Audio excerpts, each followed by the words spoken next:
Yo, NBA fans! Napakainit na Battle of MVP parang playoffs. Sa sobrang init, nagrambulan pa ang mga players, nagkapikunan. Sobrang gigil nitong si Jokic, parang naging halimaw. Nagkapisikalan na nga, naiyak pa si Murray sa sakit. Pag-usapan natin yan, kaya wag na natin patagalin pa. Tara na, let's go!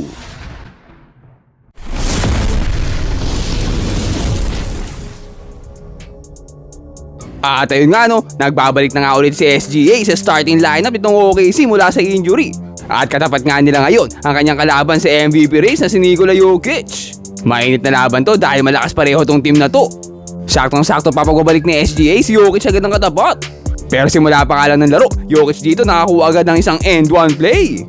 Dinoble team naman dito si SGA pero ang ganda ng bounce pass niya dito kay Hartenstein para sa dunk. SGA naman dito driving to the basket. Nakuha niya nga ang kanyang unang score after ng kanyang injury.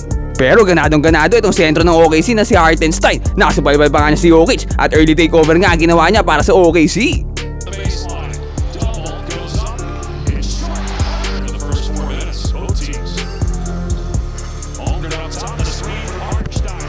Dito nga si SGA drive sa basket. Bigla ba naman beto si Jokic sa mukha? Natawagan nga siya dito ng referee. Kasi nagreklamo siya, tinulak daw siya. Tingnan mo naman yung mukha niya, di mawari. Sinisigawan pa nga ang referee, kaya nakakuha nga siya dito ng technical foul. Kakabalik pa lang, technical ka agad. Kaya naman nakabelo itong Denver sa mga pasa ni Jokic.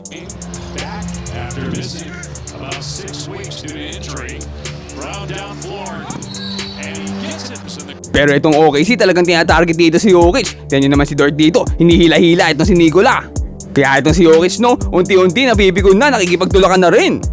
At talagang ayaw siyang tantanan dito ng OKC, pinipikon talaga siya. Pinipisikal siya ng sobra no, hanggang mainis. Nangyaya mo talaga tong mga to eh. Pero sa kabila niya no, hindi naman naapektuhan dito ang Nuggets at dire-diretso sila sa pag-atake. Jokic on the face-up. Chest to chest with Williams and banks it, but dito nga no, nagsimula na rin mag-init itong si Tim Hardaway Jr. mula sa 3-point line. Because the Wiggins miss. Johnson in transition to the corner and Hardaway helped pop from there and had 8 rebounds already in the first quarter. Hardaway another catch and shoot. Umabot na nga ng 13 kalamangan dito ng Nuggets, pero ito na ang MVP na si SGA taking over para sa OKC. The particular lift from 3. Most made threes off the bench this year. You talked about that's the 4th block of the Thunder already. And SGA and wins. We'll keep an eye on it. Gilgeous Alexander again from mid-range. Check that 35-26, a 9-point deficit, but a turnover. SGA racing up the court, takes it himself. Nabababa na nila kalamangan dito sa 7 at nakakuha pa sila ng back-to-back 3 points. On the season, he's made 200 or more boards on into his career. Pero ang Denver dito, bago pa nga sila nakasagot ulit. Off the rim. Form is pure. It's up there. Threes in that game. Valanciunas able to. Pero talaga nag-iinit dito sa ating second quarter si SGA.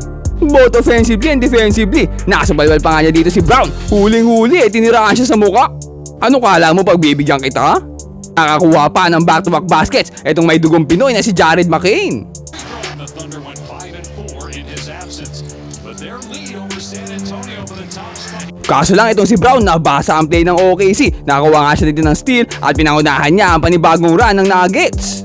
Tonight's game, backdoor Brown banks it in. Jokic with half. It's a 4-point game. Jamal Murray's been sick, barely played the other night. Gave it a go tonight.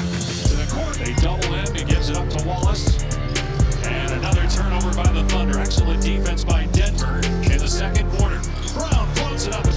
Naipasok pa nga dito si Jokic at nakapagbigay pa nga siya dito ng 3-pointer para sa Nuggets bago matapos ang first half. And nga nakapagbigay ng 7-point lead para dito sa Nuggets. Kaso sa start ng third quarter, naagawan siya dito, talagang pinipisikal siya ng OKC. Ang kanyang rival naman si MVP ang tumapos ng layup. Pero dito gumana na nga rin ang Canadian na si Jamal Murray. At para sa mga hindi nakakaalam no, itong si SGA at Murray magkakampiyan sa National Basketball Team ng Canada. Nagpakitang gilas na nga dito ang mga Canadian. Naging Battle of Maple Syrup na nga ang ating third quarter. From Murray, waiting for Jokic to clear. Gilgeous Alexander, great pass again. Line, normally money from there. Murray attacking the rim. The game Murray gets past Dort and rolls it home. It's the Boston team that was clearly fatigued, but nonetheless, the defense was excellent. They followed it up with another. Sa kabila niya, no, lamang pa rin dito ng 8 ang Nuggets. Pero talagang hindi nila mapigilan dito ang MVP na si SGA. Hindi nila mahulaan anong gagawin eh. Ang talino rin kasi talaga maglaro ng taong to. Pero itong si Jokic ka, nakisali na din. Na-activate na dito ang mga superstars na magkabilang team. Brown screens, then rolls, and scores with 6 turnovers. Murray for 3, got it. Jaylen Brown. Jokic can only miss 1 game. Gilgeous-Alexander who scores again. He could Single-handedly, no, itong si SGA, binubura ka lamang ng Nuggets. Sobrang unstoppable. Kaya pagpasok ng 4th quarter, 5 na nga lang ang lamang dito ng Nuggets. Nakakuha pa sila ng 3 points. Ludor dito tries another one for the lead. Let's go! At bago pa, nakalamang dito ang OKC. Nakakuha pa ng back-to-back basket itong si Ludor. Sa wakas, gumana rin itong si Ludor, no? Kaso lang, no, bago pa nga lang siya nakakascore, tingnan nyo naman ang ginawa niya kay Jokic. Bigla ba namang pinuwitan? Bumagsak tuloy si Jokic, hindi nga siya masaya sa nangyari. Galit na galit at sinugod si Ludor. Tinulak naman siya nitong si J. Will. At ito nga, nagkakaharasan na, naghihilaan ng jersey. Galit na galit dito si Jokic, parang naging demonyo bigla. Aba, nakakatakot pa naman galit to. Pero dahil nga dyan, no, nabigyan siya ng technical foul at na-eject naman ito si Ludor mula sa laro. Pero hindi pa nga dyan natapos no, natamaan pa nga sa mukha ito si Jamal Murray, aray ko. Saktong-sakto sa sobrang sakit no, naluha pa nga ito si Murray. Kalalaking tao naiyak, bading. Pero kidding aside no, masakit talaga yan, natamaan sa mukha Maski ako tamaan sa mukha, maluluha-luha ako dyan Pero dito nga no, nagalit na si Jokic at make-over na dito sa ating 4th quarter. He's just patient until he sees the scene. Great look, Jokic hit. Shot clock at 9. Murray set the screen for Jokic. Drive and kick. Brown for 3. Muli nga nakalamang ng 4 dito ang Denver. Pero Alex Caruso to the rescue with a back-to-back 3 points. Gilgeous-Alexander fires to Caruso. Straight on 3. 2 in a row. Muling nakuha ng OKC dito ang kalamangan. Pero Nikola Jokic nang mamamana sa ilalim, hindi siya makapigilan. Last 30 seconds left, tie ball game kay SGA na nga binigay ang bola. Kaso nakasupalpal siya dito ni Brown, nagantihan siya ng first quarter Kaso lang nagbintis ang tira ng Nuggets at hindi sila nakalamang. Last 6 seconds para sa OKC. Alex Caruso dito sumugod na, floater for the win. No good, ang layo. Kaya we're going to overtime mga pare ko. Pero sa overtime natin dito, dinaan na sa bilis ng OKC ang laro. Puro fast break. Rebound Caruso. Long outlet Wallace. To the corner and Joe. He'll put it off. And hit. Pero itong si Jokic walang balak magpatalo, binubuhat mag-isa ang Denver. Continue to boo Jokic. Collides with Jalen Williams and bounces it home. Kaso lang dito, biglang lumabas ang true form ng OKC. Sobrang higpit ng depensa ang pinakita nila. He's made some huge defensive plays in the 4th quarter and overtime. And scores again. Great bounce in the lane to Hardaway, but he lost the ball and turned it over. Holmgren races up the court, finds Joe for 3, got it!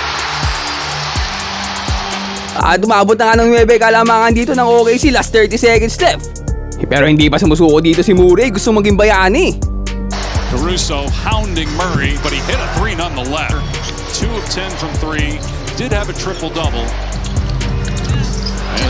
9 straight points sa overtime, kaso kahit anong effort niya hindi pa rin sapat dahil nakuha na ng OKC dito ang panalo. At tatapos nga ang laro sa score na 127-121 in favor of OKC. What a performance nga mula sa dalawang MVP. Nakakuha nga si Jokic dito ng 23 points, 17 rebounds at 14 assists. Wow! Grabing triple-double yun. Kaso lang hindi niya kinaya ang 36 points at 9 assists itong si SGA. Welcome back, idol! At naibigay niya nga sa OKC dito ang kanilang 46th win of the season. Nakuha naman ng Nuggets dito ang kanilang 23rd loss of the season. Pero chill lang sila sa number 4 seed. Grabing laban yun, parang playoffs na. Ang intense ng Battle of MVP. Pero kayo, ano sa tingin nyo? Tingin nyo ba ay kakayanin itong Nuggets ng OKC pag nagkatapat sila sa playoffs? At sino kaya sa tingin nyo mananalo ng MVP? Comment down below and mag-subscribe ka na rin sa ating channel para lagi kang updated sa mga latest NBA happenings. Ayun lang for today. Peace out and God bless.